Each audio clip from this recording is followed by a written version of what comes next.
Hi, good morning, hello, welcome back to my YouTube channel. So ಇವತ್ತು Thursday daily vlog ಮಾಡೋಣ ಅಂತ video start ಮಾಡಿದ್ದೀನಿ. Time already 11 ಗಂಟೆ ಆಗಿದೆ. ಸೊ ಇವಾಗ ಜಸ್ಟು ಗುರುವಾರ ಪೂಜೆ ಮುಗೀತು. ಇವಾಗ ಅಮ್ಮ ನಾನು ಚಿಕ್ಕಮ್ಮ ಎಲ್ಲ ದೇವಸ್ಥಾನಕ್ಕೆ ಹೊರಟಿದ್ದೀವಿ. ಸೊ ಬನ್ನಿ ನೋಡೋಣ ಇವತ್ತಿನ ಡೇ ಹೇಗಿರುತ್ತೆ ಅಂತ.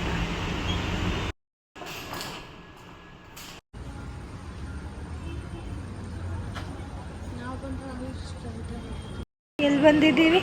ಇಸ್ಕಾನ್ ಟೆಂಪಲ್, ಅದಾದಮೇಲೆ ಮಠ, ರಾಘವೇಂದ್ರ ಮಠ, ನಮ್ಮ ರಾಯರ ಮಠ.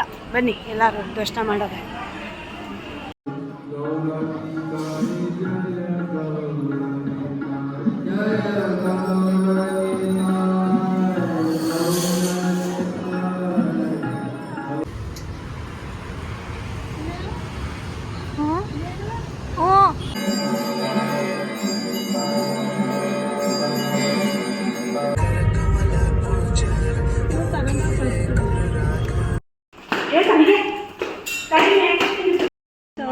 ಇವಾಗ ಬಂದು ಕೂತಿದ್ದೀವಿ ದೇವಸ್ಥಾನದಿಂದ. ತಿಂಡಿ ತಿಂದ್ಬಿಟ್ಟು ಎಲ್ಲ ದವಾಕೊಂಡಿದ್ದಾರೆ.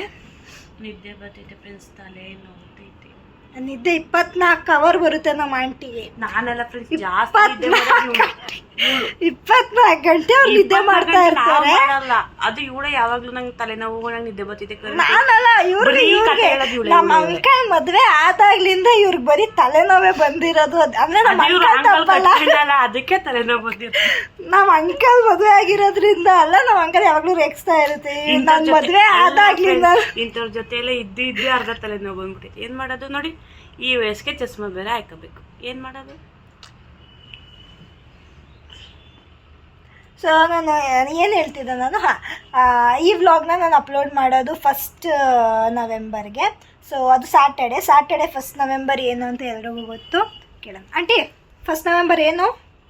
ಇದು ಏನಪ್ಪ, ಅದು ಕನ್ನಡ ರಾಜ್ಯೋತ್ಸವ. ಇಷ್ಟೊಂದು ಯೋಚನೆ ಮಾಡ್ಬೇಕಿತ್ತ? ಅಂದ್ರೆ ತುದಿ ಬಾಯಲ್ಲಿ ಇತ್ತು, ಹೇಳಕ್ ಬರ್ಲಿಲ್ಲ ಅಷ್ಟೇ. ಇಷ್ಟೊಂದು ಗೊತ್ತು ನನಗೂ, ನಾನು ಕನ್ನಡಿಗರು, ನನಗೆ ಗೊತ್ತು. November 1 so Kannada Rajyotsava.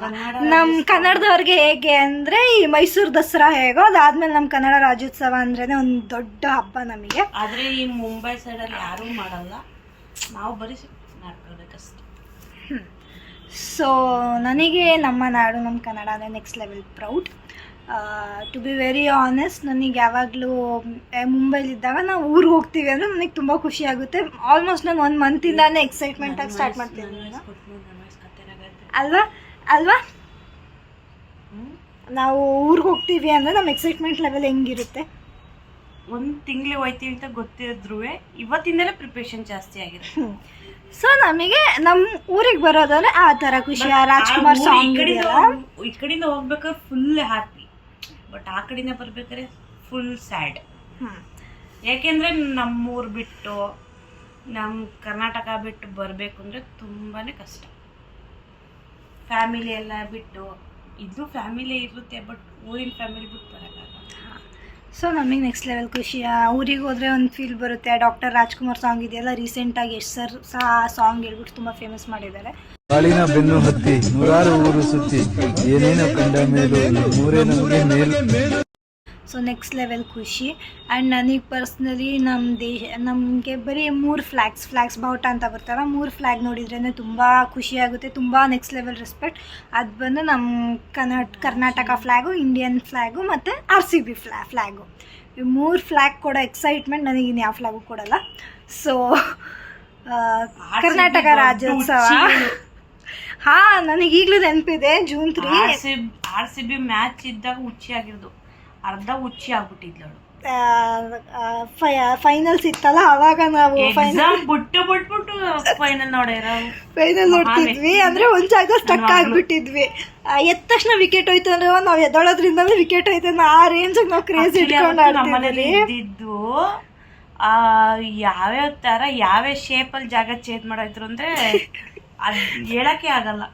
Next level. And to be very honest, ನನಗೆ ಈ ವರ್ಷದ್ದು ತುಂಬ ಬೆಸ್ಟ್ ಮೆಮ್ರಿ, ಬೆಸ್ಟ್ ಡೇ ಅಂದರೆ ಈ ವರ್ಷ ನನಗೇನು ಅಷ್ಟು ಒಳ್ಳೆ ದಿನ ಅಂತ ಏನಿಲ್ಲ, ಬಟ್ ನನ್ನ 2025 ಬೆಸ್ಟ್ ಏನಾದರೂ ಇದ್ದಿದ್ರೆ ಅಂದರೆ ನಮ್ಮ RCB ಗೆದ್ದಿದ್ದ ದಿನ. RCB ಗೆದ್ದಿದ್ದ ದಿನ, ಮತ್ತು ಒಂದು ನಮ್ಮ ಅಕ್ಕನ ಮದುವೆ, ನಮ್ಮ ಕಸಿನ್ ಸಿಸ್ಟರ್ ಸೋನು ಅಂತ ಇದ್ದಾರೆ, ಅವ್ರ ಮದುವೆ ಆಯಿತು. ಅದು ನನಗೆ ಈ 2025 ತುಂಬ ಎಕ್ಸೈಟ್ಮೆಂಟ್ ಕೊಟ್ಟಿದೆ, ತುಂಬ ಇಷ್ಟ ಆಗಿತ್ತು. ಸೊ ಆ 2 days ನನಗೆ ತುಂಬ best. So November 1 Karnataka Rajyotsava. So ಅದನ್ನ ನಾನು ಈ ವ್ಲಾಗ್ನ ನಾನು ಸ್ಯಾಟರ್ಡೆ ಹಾಕೋದ್ರಿಂದ ಈ ವ್ಲಾಗಲ್ಲಿ ಎಲ್ರಿಗೂ ವಿಶ್ ಮಾಡ್ತಿದ್ದೀನಿ. ಹ್ಯಾಪಿ ಕರ್ನಾಟಕ ರಾಜ್ಯೋತ್ಸವ ಎಲ್ರಿಗೂ. ಮತ್ತು ನನ್ನ ಕನ್ನಡ ಸ್ವಲ್ಪ ಅಷ್ಟಕ್ಕಷ್ಟೇ, ಬಟ್ ನನಗೆ ತುಂಬ ಇಷ್ಟ. ನಾನು ಕನ್ನಡನೇ ಮಾತಾಡೋದು ಮನೇಲಿದ್ದರೆ. ಸೊ ಆಚೆ ಅಷ್ಟೇ ನಾವು ಹಿಂದಿ ಮತ್ತು ಇಂಗ್ಲೀಷ್ ಎಲ್ಲ ಬಳಸೋದು. ಮನೆಗೆ ಬಂದರೆ ನಾವು ನಮ್ಮ ಪೂರ ಹಳ್ಳಿ ಶಾಪಿಂಗ್ ಹೋದಾಗ್ಲೂ ಬಾಂಬೆಲಿದ್ರು ಬರೋದೇ ಫಸ್ಟ್ ಕನ್ನಡ. ನಮಗೆ ಕನ್ನಡದಲ್ಲೇ ಬೈದ್ಬಿಟ್ಟು ಬಂದಿರ್ತೀವಿ, ಅವ್ರಿಗೆ ಹೇಳ್ಕೊಟ್ಟು ಬಂದಿರ್ತೀವಿ, ಕನ್ನಡನು ಹೇಳ್ಕೊಟ್ಟಿಬಿಟ್ಟೇ ಬಂದಿರ್ತೀವಿ. ಹಂಗೆ ಅಂತೂ ಬಂದಿರೋ ಇದೇ ಇಲ್ಲ ನಮ್ಮದು. ಅವರೇ ಕೇಳ್ತಾರೆ, ನೀವು ಕನ್ನಡದವ್ರಾ ಕರ್ನಾಟಕದವ್ರಾ ಅಂತ ಕೇಳ್ತಾರೆ. ಮುಂಬೈಲಿ ತುಂಬ ಕನ್ನಡದವ್ರಿದ್ದಾರೆ, ಇಲ್ಲ ಅಂತ ಅಲ್ಲ. ಬಟ್ ಅಷ್ಟು ನಮಗೆ ಗೊತ್ತಿಲ್ಲ ಯಾರ್ಯಾರಿದ್ದಾರೆ ಅಂತ. ಇದ್ದಾರೆ ಮುಂಬೈಲು. ಆ್ಯಂಡ್ ಕನ್ನಡ ಅಂದರೆ ನಾವು ಮಾತಾಡಲ್ಲ ಅಂತಲ್ಲ, ಫಸ್ಟ್ ನಂಗೆ ಅಷ್ಟು ಬರ್ತಿರ್ತಿಲ್ಲ ಚಿಕ್ಕದ್ರಲ್ಲಿ. ಬಟ್ ಇವಾಗ ತುಂಬ ಚೆನ್ನಾಗಿ ಕನ್ನಡ ಮಾತಾಡ್ತೀನಿ ಅಲ್ವಾ. ಇವಾಗ ಯಾರಿಗಾರ ಬೇಕಾದ್ರೆ ಪಕ್ಕದಲ್ಲಿರೋರ್ಗೂ ಹೇಳ್ಕೊಟ್ಬಿಟ್ಟು ಬಂದಿರ್ತಾರೆ. ತುಂಬ ಚೆನ್ನಾಗಿ ಕನ್ನಡ ಮಾತಾಡ್ತೀನಿ. ಆ್ಯಂಡ್ ಊರಿಗೆ ಹೋಗಿದ್ಬಿಟ್ರೆ ಅಂತೂ ಹಳ್ಳಿ ಟೋನ್ ಫ್ಲೂಯೆಂಟ್ ಇದ್ದಕ್ಕಿದ್ದಂಗೆ ಬಂದ್ಬಿಡುತ್ತೆ. ಕರ್ಕೊಂಡೋಗ್ಬಿಟ್ರೆ ಸಾಕು. ಇವಳು ಮಹಾರಾಷ್ಟ್ರದ ಹುಡುಗಿನೆಲ್ಲ ಬಾಂಬೆಯಿಂದ ಬಂದಿರೋ ಹುಡುಗಿನೆಲ್ಲ ಅಂದ್ಬಿಡ್ತೀರ, ಅಷ್ಟು ಡಿಫ್ರೆಂಟಾಗಿ ಹೋಗ್ಬಿಡ್ತಾಳೆ ಡೀಪಾಗಿ. So happy Karnataka Rajyotsava. ನೀನು ವಿಶ್ ಮಾಡಲ್ಲ? ಹ್ಯಾಪಿ ಕನ್ನಡ ರಾಜ್ಯೋತ್ಸವದ ಆರ್ಥಿಕ ಶುಭಾಶಯ. ಕರ್ನಾಟಕ ರಾಜ್ಯೋತ್ಸವ. ನನಗೆ ತುಂಬ ಜನ ಕೇಳೋದೇನು ಅಂದರೆ ನೀವೇನು 10th ಅಂತ. ಅದೇನಂತ ಗೊತ್ತಿಲ್ಲ ಫ್ರೆಂಡ್ಸ್. ಯಾವ್ದಾರು ಶಾಪಿಂಗ್ ಅಂಗಡಿಗೆ ಹೋಗಲಿ, ಇಲ್ಲ ಒಂದು ಟೆಂಪಲ್ಗೆ ಹೋಗಲಿ, ಎಲ್ಲೇ ಹೋಗಲಿ ಕೇಳೋದೊಂದೇ ಕ್ವಶನು, ಏನು ಎಜುಕೇಷನ್, ಏನು 10th 9th ಅಂತ. ಸೊ ಇವತ್ತು ಕ್ಲಿಯರಾಗಿ ಹೇಳ್ತಿದ್ದೀನಿ, ಇವಳು 10th ಅಲ್ಲ, 10th ಅಲ್ಲ, 9th ಅಲ್ಲ, 11th ಅಲ್ಲ, ನಾನು ಇವಾಗ ಡಿಗ್ರಿ ಮುಗಿಸ್ಬಿಟ್ಟಿದ್ದಾಳೆ. ಇನ್ನೊಂದು ದೊಡ್ಡ ಎಕ್ಸಾಮ್ ಇದೆ, ನಮಸ್ಕಾರ ಹಾಕಿದ್ದೀನಿ. 9ನೇ ಲಾಸ್ಟ್ ಮಂತ್ 9ಕ್ಕೆ ನಾನು ಇನ್ನೊಂದು ಏನು ಗೊತ್ತಾ ಫ್ರೆಂಡ್ಸ್, ಹೈಟು ಇಷ್ಟು 1.5 ಅಡಿ, ನೋಡಕ್ಕೆ ಚೈಲ್ಡ್ ಕಣಕ್ ಕಾಣುತ್ತೆ. ಚೈಲ್ಡ್ ಅಲ್ಲ ನಾನು, ಏನ್ ಚೈಲ್ಡ್ ಅಲ್ಲ ನಾನು. ಬೇಕಾದ್ರೆ ನೀವು ಕ್ವಶನ್ ಕೇಳಿರ್ಬೋದು, ಏನು ಎಜುಕೇಷನ್ ಮಾಡ್ತಿದ್ದೀರಾ ಅಂತ. ಅದರಲ್ಲೂ ಯಾರೋ ಒಬ್ರು ಕಮೆಂಟ್ ಹಾಕಿದ್ರು, ನೀವು 9th ಅಂತ. ಸೊ ಅದಾದ್ಮೇಲೂ ನೀವು ಕೇಳ್ತಿದ್ದೀರಾ ಅಂದರೆ ನಿಮ್ಮೊಂದು ಕ್ಲಾರಿಟಿ ಕೊಡ್ತೀನಿ. ನಾನು 9th ಅಲ್ಲ, 10th ಅಲ್ಲ, 11th ಅಲ್ಲ, ನಾನು ಆಲ್ರೆಡಿ ಡಿಗ್ರಿ ಮುಗಿಸಿದ್ದೀನಿ ಅಂದರೆ ಬೈ ಜಾನ್ವರಿ ಕಂಪ್ಲೀಟ್ಲಿ ನಂದು ಗ್ರಾಜುಯೇಷನ್ ಸರ್ಟಿಫಿಕೇಟ್ ಎಲ್ಲ ಏನಿದೆ ಅದು ಸಿಗುತ್ತೆ. ಇನ್ನೊಂದು ಎಕ್ಸಾಮ್ ಲಾಸ್ಟ್ ಮಂತ್ 10th ಮುಗಿಬೇಕಿತ್ತು. ಬಟ್ ಡ್ಯೂ ಟು ಆ ಕೋರ್ಸ್ ಕಂಪ್ಲೀಟ್ ಆಗದೆ ಇರೋ ರೀಸನ್ ಅವರು ಈ November 7th ಪೋಸ್ಟ್ಪೋನ್ ಮಾಡಿದ್ರು. ಪೋಸ್ಟ್ಪೋನ್ ಆಗಿ ನನಗೊಂದು ಒಳ್ಳೆ ಕೆಲಸ ಇತ್ತು. ಯಾಕೆ ನಮ್ಮ ಮನೆ ಶಿಫ್ಟ್ ಮಾಡ್ತಿದ್ವಾ, ಅದಕ್ಕೆ ಕಿಚನ್ ಕ್ಲೀನಿಂಗ್ ಮಾಡೋಕ್ಕೆ. ಸೊ ಕಿಚನ್ ಕ್ಲೀನ್ ಏನು ಮಾಡಲಿಲ್ಲ ಇವಳು, ಬರೀ ಬಂದು ಭಾಷಣ ಬಿದ್ದಿದ್ದಷ್ಟೇ. ಅಲ್ಲಿ ಹೆಲ್ಪ್ ಮಾಡ್ಕೊಟ್ಟಿದ್ದಿಲ್ಲ ನನ್ನ ತಮ್ಮನೆಯ. ಅವ್ರು ಕೆಲಸ ಮಾಡಕ್ ಬಿಡ್ತಿತ್ತಿಲ್ಲ, ನಾನು ಏನ್ ಮಾಡಿ. ಇನ್ನೊಂದು ಏನು ಗೊತ್ತಾ ಫ್ರೆಂಡ್ಸ್, ನಮ್ಮ ಮನೆಗೆ ಬಂದ್ಬಿಟ್ರಿ ಇವಳು. ಸುಮ್ಮನಿರ್ಬೇಡ, ಅದು ಇವಳು ಕೆಲಸ ಮಾಡ್ತೀನಿ ಅಂದ್ರೆ ನಮ್ಮ ಮನೇಲಿ ಯಾರು ಮಾಡ್ಸಕ್ ಹೋಗಲ್ಲ. ನನ್ನ ಚಿಕ್ಕಪ್ಪ, ನನ್ನ ತಮ್ಮ, ನನ್ನ ಚಿಕ್ಕಪ್ಪ, ನಮ್ಮ ಅಂಕಲ್, ಅವ್ರಂತೂ ನಾನೇನೋ ಒಂಚೂರು ಸೌಂಡ್ ಮಾಡಿ ಸಾಕು, ನನ್ನ ಮಗಳು ಮಲ್ಕೊಂಡೋಳೆ ಸೌಂಡ್ ಮಾಡ್ತಾಳೆ ಅಂತ ನನ್ನೇ ಬೈತಾರೆ. ಒಂಚೂರು ಲೈಟ್ ಹಾಕೊಂಡ್ರೆ ನನ್ನ ಮಗಳು ಅದಕ್ಕೂ ಬೈತಾರೆ. ಬಂದ್ಬಿಟ್ರೆ ನನಗೆ ಇವಳು ಯಾಕಾರ ಬಂದು ನನಗೆ ಹೊಟ್ಟೆವರಿ ಬಂದ್ಬಿಡುತ್ತೆ. ಇನ್ ಬರಲ್ಲ, ಇದೇ ಹೋಗಲ್ಲ, ಬರ್ಲಿಲ್ಲ ಅಂದ್ರೆ ನಾನು ಇಲ್ಲೇ ಮಲ್ಡ್ರ್ ಮಾಡ್ಬಿಟ್ಟು ಇಲ್ಲೇ 9ನೇ ಫ್ಲೋರಿಂದ ಕೆಳಗೆ ಕೆಸ್ಬಿಟ್ಟು ಹೋಯ್ತಾ ಇರ್ತೀನಿ ಅಷ್ಟೇ. ಆದ್ರೆ ನನಗೂ ಇವಳು ಬಿಟ್ಟಿರಕ್ಕಾಗಲ್ಲ. ಹಾಗಂತ ನನ್ ಕೆಲ್ಸ ಕಳ್ಳಿ ಅಲ್ಲ, ನನಗೆ ಕೆಲಸ ಮಾಡಲ್ಲ ಅಂತ ಹೇಳಲ್ಲ. ಬಟ್ ಅಂದ್ರೆ ಇಲ್ಲ, ಈ ಮನೇಲೆ ತುಂಬಾ ಕೆಲಸ ಇರುತ್ತೆ ಇವಳು. ನಾ ಆ ಮನೆಗೆ ಬಂದಾಗ್ಲ ಫ್ರೀಯಾಗಿ ಇರ್ಲಿ ಅಲ್ಲ ನಮ್ಮ ಹುಡುಗಿ ಅಂತ ಬಿಡೋದು. ಹಂಗಂತ ಯಾರು ನನ್ನನ್ನ ಕೆಲಸ ಕಳ್ಳಿ ಅನ್ಕೋಬೇಡಿ, ನಾನು ಎಲ್ಲಾನು ಮಾಡ್ತೀನಿ. ಚಪಾತಿ, ಬಾಜಿ, ನನಗೆ ಆ್ಯಂಡ್ ಕುಕಿಂಗ್ ವ್ಲಾಗ್ ಹಾಕ್ತೀನಿ. ನಿಜವಾಗ್ಲೂ ನೀವೇ ಕುಕಿಂಗ್ ಮಾಡ್ತೀರಾ ಅಂತ ಕೇಳ್ತೀರಾ. ಟು ಬಿ ವೆರಿ ಆನೆಸ್ಟ್, ನಾನು ತುಂಬ ಚೆನ್ನಾಗಿ ಕುಕಿಂಗ್ ಮಾಡ್ತೀನಿ. ನನಗೆ ನಾನೇ ಹೊಗ್ಲಿಕ್ಕೋತಿಲ್ಲ. ಬಟ್ ನಾನು ಕುಕ್ಕಿಂಗ್ ಅಂದರೆ ಚಿಕ್ಕದ್ರಿಂದ ನಾನು ತುಂಬ ಇಷ್ಟ. ಸೊ ನಾನು ಒಂದು 8-9 ಆಗಿದ್ದಾಗಲೇ ನಾನೇ ಏನೇನೋ ರೆಸಿಪಿ ಟ್ರೈ ಮಾಡಿ ಕಲಿತಿದ್ದೆ. ಬಟ್ ಇಲ್ಲ ಅಂದ್ರೂ ಮನೆ ಮೇಂಟೈನ್ ಮಾಡ್ತಾಳೆ. ಸೊ ತುಂಬ ಚೆನ್ನಾಗಿ ಕುಕಿಂಗ್ ಮಾಡ್ತೀನಿ, ನೋ ಡೌಟ್.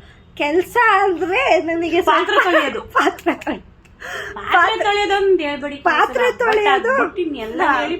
ತೊಳೆಯೋದು ನನಗೆ ನಿಜಕ್ಕೂ ಆಗಲ್ಲ. ಅದೇನೋ ಗೊತ್ತಿಲ್ಲ. ನಮ್ಮಮ್ಮ ನನಗೆ ಪಾತ್ರೆ ಅಂದರೆ ಸಾಕು, ನಾನು ಅಮ್ಮ ಪಾತ್ರೆನ ಅಂತೀನಿ.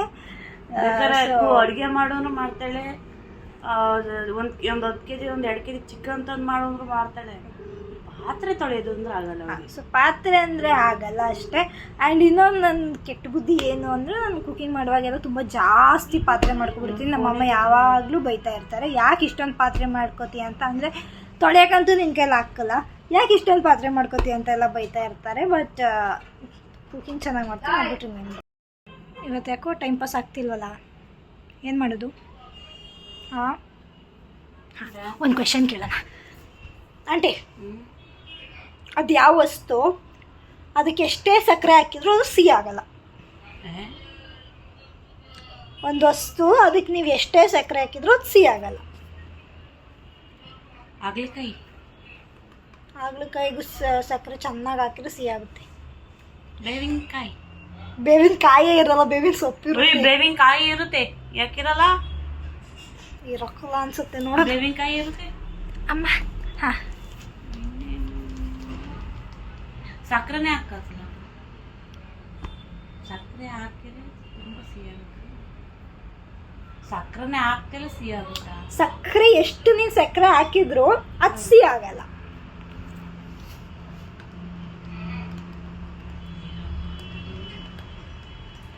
ಎಲ್ಲದಕ್ಕೂ ಆಲ್ಮೋಸ್ಟ್ ಸಕ್ಕರೆ ಎಷ್ಟೇ ನೀವು ಕೈಯಾಗಿ ಮಾಡಿರೋ ಖಾರ ಆಗಿ ಮಾಡಿರೋ ಸಕ್ಕರೆ ಹಾಕಿ ಸಿಹಿ ಆಗೇ ಆಯ್ತದೆ. ನನಗೆ ಗೊತ್ತು, ನನ್ನಂತ ಇಂಟೆಲಿಜೆಂಟ್ ಕೆಲವು ಕ್ವಶನ್ಸ್ಗೆಲ್ಲ ನೀವು ಆನ್ಸರ್ ಮಾಡೋಕ್ಕಾಗಲ್ಲ. ಹೆಂಗೆ ನನ್ನ ತಲೆ ನಿನ್ನ ತಲೆ ತನ ಮಿಷಿನ್ ಕಡ್ಕೊಳ್ತೀವಿ. ಫಸ್ಟ್ ಹೇಳು. ಗೆಸ್.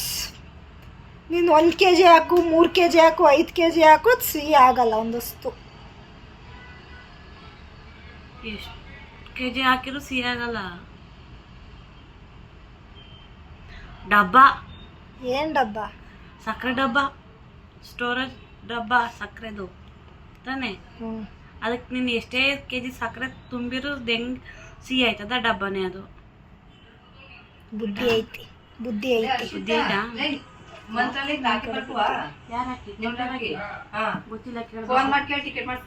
ಯಾವತ್ತು? ಮಂಗಳವಾರ ನಮ್ಮಪ್ಪ ಏನೋ ಮಂತ್ರಾಲಯಕ್ಕೆ ಹೋಗೋ ಪ್ಲಾನ್ ಆಗ್ತಾವ್ರಂತೆ. 25 ಮುಂದಿನ ತಿಂಗಳು ಮಂಗಳವಾರ. ನಮ್ಮ ಮನೇಲಿ ಎಲ್ರಿಗೂ ಹೊಟ್ಟೆ ಸಿಕ್ತಿದೆ. ಸೊ ಏನಾದ್ರು ಸ್ನ್ಯಾಕ್ಸ್ ಮಾಡೋಣ ಅಂತ ಬಂದೆ. ಎಲ್ಲಿ ಬರ್ತಿದ್ದೀರಾ ಕೀರ್ತನವ್ರೆ? ಹರ್ಷಿತಾ ಅವರೇ, ನಾನು ಮಾಡ್ತಿರೋದು ಡ್ರೈ ಗೋಬಿ ಮಂಚೂರಿಯನ್. ಓ, ಹೊಟ್ಟೆ ಸಿಕ್ತಿತ್ತು, ಬೇಗ ಮಾಡಿ. ಇವರು 2 ಅವರ್ ಚೆನ್ನಾಗಿ ನಿದ್ದೆ ಹೊಡ್ಕೊಂಡ್ ಬಂದು ಎದ್ಬಿಟ್ಟು ಬಂದವರೇ ಹೊಟ್ಟೆ ಸಿಗ್ತೇವೆ. 2 ಅವರ್ ತಾವ್ ಮಾಡಿರೋದು. ನಮಗಂತಾರೆ ಕೈಯ ಅಂತಿದ್ಲು. ಅಣ್ಣ ತಂಗಿ ಫೋನ ಮಾತಾಡ್ಕೊಂಡು ನಿದ್ದೆ ಮಾಡಕ್ಕೆ ಬಿಡ್ಲಿ. 2 ಅವರ್ ನೀನು ನನಗಂತಾರೆ ಡೈಲಿ ದಿನ ಎಲ್ಲ ನಿದ್ದೆ ಮಾಡ್ತೀಯ ನೀನು ಅಂತ. 2 ಅವರ್ ಇವತ್ತು ಬೆಳಗ್ಗೆ ಬೇಗ ಎದ್ದಿದ್ವಿ. ಇದು ಬರೀ ರೀಸನ್ ಅಷ್ಟೇ. ಡೈಲಿ ಅವ್ರು ನಿದ್ದೆ ಮಾಡ್ತಾರೆ. ಆಯ್ತು ಬನ್ನಿ, ಕ್ಯಾಮ್ರಾ ಇಟ್ಕೊಳ್ಳಿ. ಎಷ್ಟೇ ಆದ್ರೂ ನಿದ್ದೆ ಇಂಪಾರ್ಟೆಂಟ್ ಅಲ್ವಾ? ನೀವೇ ಹೇಳಿ. ನೈಟ್ ನಿದ್ದೆ ಇಂಪಾರ್ಟೆಂಟ್ ಅಂತಾರೆ. ಇಂಪಾರ್ಟೆಂಟ್ ಅಂತ ಅಂತಾರೆ. ಲೇಟ್ ಆಗಿ ಬರ್ತಾರೆ. ನಾನು ಒಬ್ಳೇ ಇರೋದ್ರಿಂದ ನಿದ್ದೆ 3 ಗಂಟೆಗೆ ಮನಿಕೊಳ್ಳೋದು ನಿದ್ದೆ ಅನ್ನಲ್ಲ. 3 ಗಂಟೆಗೆ ಅಂತ ಒಬ್ಳಿಗೆ ಭಯ ಆಯ್ತದೆ, ಅದಕ್ಕೆ ನಂಗೆ ನಿದ್ದೆ ಬರಕ್ಕಿಲ್ಲ. ಇಷ್ಟೊತ್ತು ಮಧ್ಯಾಹ್ನ. ಆಯ್ತು, ವೆರಿ ಗುಡ್. ಸೊ ಇವಾಗ ನೆಕ್ಸ್ಟ್ ಕ್ಯಾಮ್ರಾ ಹ್ಯಾಂಡಲ್ ಇವ್ರು ಮಾಡ್ತಾರೆ. ಇಲ್ಲಿ ನಾನು ಎಲೆಕೋಸನ್ನ ಕಟ್ ಮಾಡಿಕೊಂಡು ಅದಕ್ಕೆ ಶುಂಠಿ ಬೆಳ್ಳುಳ್ಳಿ ಪೇಸ್ಟ್ ಹಾಕ್ಕೊಂಡು, ಕೊತ್ತಂಬರಿ, ಹಸಿಮೆಣ್ಸಿನ್ಕಾಯಿ ಏನೆಲ್ಲ ಬರುತ್ತೆ ಅದೆಲ್ಲ ಹಾಕ್ಕೊಂಡು ಕಟ್ ಮಾಡಿ ಹಾಕ್ಕೊಂಡು, ಅದಕ್ಕೆ 3 ಥರ ಹಿಟ್ಟು, ಕಾರ್ನ್ಫ್ಲವರು, ಅಕ್ಕಿ ಹಿಟ್ಟು ಮತ್ತು ಮೈದಾ ಹಾಕ್ಕೊಂಡು ಮಿಕ್ಸ್ ಮಾಡಿಕೊಂಡೆ. ಅದ್ರ ಮೇಲೆ ಸೇಜ್ವೈನ್ ಸಾಸು, ಡಾರ್ಕ್ ಸೋಯಾ ಸಾಸು ಮತ್ತು ಗ್ರೀನ್ ಚಿಲ್ಲಿ ಸಾಸ್ ಏನು ಬರುತ್ತೆ ಅದನ್ನೆಲ್ಲ ಹಾಕ್ಕೊಂಡು ಮಿಕ್ಸ್ ಮಾಡಿಕೊಂಡು ಸ್ವಲ್ಪ ಉಪ್ಪಿನ ಪುಡಿ ಮತ್ತು ಒಂದು ಸ್ವಲ್ಪ ಕಲರ್ಗೋಸ್ಕರ ಕಾಶ್ಮೀರಿ ಲಾಲ್ ಮಿರ್ಚ್ ಹಾಕ್ಕೊಂಡೆ, ಯಾಕಂದರೆ ನಾನು ಯಾವುದೇ ರೀತಿ ಕಲರ್ ಪೌಡ್ರ್ ಯೂಸ್ ಮಾಡಲ್ಲ ಫುಡ್ಗೆಲ್ಲ. ಸೊ ನಾನು ಶುಂಠಿ ಬೆಳ್ಳುಳ್ಳಿ ಪೇಸ್ಟ್ ನಾನು ಅಂಗಡಿದು ಯೂಸ್ ಮಾಡಲ್ಲ, ಮನೇಲೇ ಮಾಡ್ಕೋತೀನಿ ನಾರ್ಮಲಿ. ಹಸಿರು ಮೆಣಸಿನ್ಕಾಯಿ ಶುಂಠಿ ಬೆಳ್ಳುಳ್ಳಿ ಹಾಕ್ಕೊಂಡು ನನಗೆ ಇಷ್ಟ ಆಗೋಲ್ಲ, ಸ್ವಲ್ಪ ಅಲರ್ಜಿ ಟೈಪ್ ಆಗುತ್ತೆ. ಸೊ ಇವಾಗ ಇದನ್ನು ಮಿಕ್ಸ್ ಮಾಡ್ಕೊಂಡು ಇಟ್ಕೊಂಡಿದ್ದೀವಲ್ಲ, ಇನ್ನು ಆಯಿಲ್ ಫ್ರೈ ಮಾಡ್ಕೋಬೇಕು. ಇಲ್ಲಿ ಡ್ರೈ ಗೋಬಿ ರೆಡಿಯಾಗಿದೆ. ಸೊ ಇದನ್ನು ಸಾಸ್ ಜೊತೆ ಕೊಡ್ತಿದ್ದೀನಿ, ಬಟ್ ಇದು ಟೊಮೊಟೊ ಸಾಸ್ ಅಲ್ಲ, ಇದು ಬಂದು ಸೇಜ್ವಾನ್ ಚಟ್ನಿ. ಹೆಂಗೈತೆ? ಸೂಪರ್. ಅಪ್ರೂವಲ್ ಕೊಟ್ಟೈತೆ ಅಂದರೆ ನಮ್ಮನೆ ಹೆಡ್ ಶೇಫ್ ಅಪ್ರೂವಲ್ ಕೊಟ್ಟಂಗೆ. ಸೊ ಅಮ್ಮ ಹೆಂಗೈತೆ? ಸೂಪರ್ ಆಗೈತೆ. ಸೊ ಇದಾಗಿತ್ತು ನನ್ನ ಇವತ್ತಿನ ವ್ಲಾಗ್. ಡೈಲಿ ವ್ಲಾಗ್ ಅಂತ ನಾನು ಸ್ಟಾರ್ಟ್ ಮಾಡಿದೆ, ಬಟ್ ಇದೊಂಥರ ನಂದು ನನ್ನ ಚಿಕ್ಕಮ್ಮನ ಮಾತುಕತೆ ಒಂಥರ ಕ್ವಾಟ್ಲೆ ವ್ಲಾಗ್ ಆಗಿಬಿಟ್ಟು. ಆ್ಯಕ್ಚುಲಿ ಎಲ್ಲ ಅಂದ್ಕೊಂಡಿದ್ವಿ ಅನಿಸುತ್ತೆ. ನನ್ನ ಇಷ್ಟು ವೀಡಿಯೋ ನೋಡ್ಬಿಟ್ಟು ತುಂಬ ಸಾಫ್ಟು ಆರಾಮಾಗಿ ಮಾತಾಡ್ತಾರೆ ಆ ಥರ ಎಲ್ಲ. ನಾನು ಆ್ಯಕ್ಚುಲಿ ಇರೋದಿಗೆ ತುಂಬ ಮಾತಾಡ್ತೀನಿ, ಒಂದೊಂದು ಸೆಕೆಂಡ್ಗೂ ಕಾಮಿಡಿ ಜೋಕ್ ಜಾಸ್ತಿ. ನಾನು ತುಂಬ ಒಂಥರ ಕ್ವಾಟ್ಲೆ, ಬಟ್ ಸ್ಟಿಲ್ ನೋಡಿ ಇಷ್ಟ ಆಗಿದೆ ಲೈಕ್ ಮಾಡಿ, ಶೇರ್ ಮಾಡಿ ಮತ್ತು ಸಬ್ಸ್ಕ್ರೈಬ್ ಮಾಡಿ. ಆ್ಯಂಡ್ ಒನ್ಸ್ ಅಗೇನ್ ಎಲ್ರಿಗೂ ಹ್ಯಾಪಿ ಕರ್ನಾಟಕ ರಾಜ್ಯೋತ್ಸವ. ಕನ್ನಡನ ಬೆಳೆಸಿ, ಕನ್ನಡನ ಉಳಿಸಿ.